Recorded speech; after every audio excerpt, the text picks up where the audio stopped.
자식들 머리로서는 이렇게 부모님 당신들이 하는 일을 그냥 내버려 두자 하고 생각하지만 실제로는 하는 일 보면 엄마 그거 위험해, 엄마 그거 아파, 엄마 하지 마, 이거 하지 마, 저거 하지 마. 자꾸 이렇게 자식들한테 잔소리하듯이 부모에게 잔소리를 하게 되고 간섭하게 되는 건 당연하지 않을까요?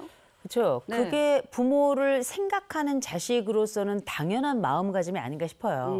그런데 참 재밌는 건 뭐냐면 부모님들은 그렇게 어렸을 때 자식에게 말 잘 들어라 하지만 부모님들은 놀랍게 자식 말을 절대 듣지 않습니다. 맞아요. 그러니까 이게 좋다 나쁘다를 떠나서 이게 왜 그럴까 이런 생각을 좀 하게 되는데 이제 분명한 건 자식들이 부모들에 대해서 자꾸 나이가 들면서 간섭을 하게 되죠. 맞아요. 부모들의 삶에 대해서 이렇게 하십시오 혹은 저렇게 하는 게 좋겠습니다라고 말씀을 드리는데 그런 데는 이제 몇 가지 이유가 있겠죠. 가장 첫 번째로는 이제 내가 성인이 되었고 또 나이를 먹었고 그 상황에 부모님이 더 약해지고 지식도 줄어들게 되고 맞아요. 아무래도 뭐 이런저런 나이가 들면서 생겨나는 여러 뭐 전전두엽이 어떻게 된다, 뭐 줄어든다 이런 얘기를 하게 되면서 내 부모를 이제 내가 돌봐야 되겠다라고 하는 보호자 심리가 굉장히 강하고요. 네. 두 번째로는 부모 노화에 대해서 노화 자체가 굉장히 약하거나 혹은 부족하게 된다는 생각이 있어서 판단이 잘 되지 않을 거라고 생각하는 게 있을 것이고요. 네.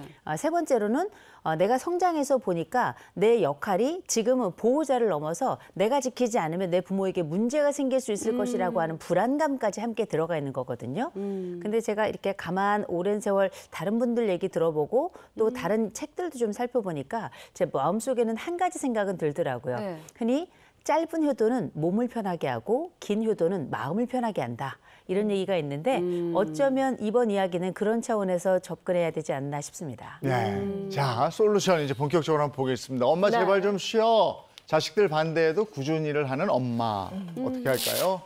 어머니는 자아 실현 중이다. 오. 이거 어떻게 보면 굉장히 뻔한 이야기죠. 네. 어머니는 그야말로 원하시는 바를 원하시는 시점에 원하는 방향대로 그 방법대로 진행하고 계신다. 그러니 그 부분에 대해서는 오히려 그냥 두는 게 낫다라는 얘기를 자아 실현 중이다라고 말씀을 드린 건데 우리가 기본적으로 생계는 직업과 연결돼 있고요. 또 행복은 대신 자아 실현과 연결돼 있다. 이렇게 이야기할 수 있는데 막상 자아 실현이라고 하는 것 자체가 말 그대로 내가 진짜 내가 되기 위한 하나의 실현 과정. 이걸 우리가 자아 실현이다. 이렇게 네. 이야기를 할 텐데 중요한 건 그 자아 실현의 핵심에는 뭐가 있냐면 생계를 따라가며 나의 생활을 충족시키는 것에 제한되는 것이 아니라 첫째는 의미를 찾아가고요. 네. 두 번째로는 나만 충족시키는 것이 아니라 다른 사람까지 충족시킨다라는 면에 있어서 굉장히 중요한 인류의 조금 더 큰 차원에서 사랑을 나누는 과정인데 심리학자 중에 에이브러험 매슬로우라는 분이 계신데요. 네. 이분이 인간의 욕망에 관련돼서 인간은 크게 5가지 욕망이 있다 이렇게 이야기하면서 가장 최상의 욕망으로 자아 실현의 욕망, 자아 실현의 욕구에 관련된 이야기를 하고 있는데 그것이야말로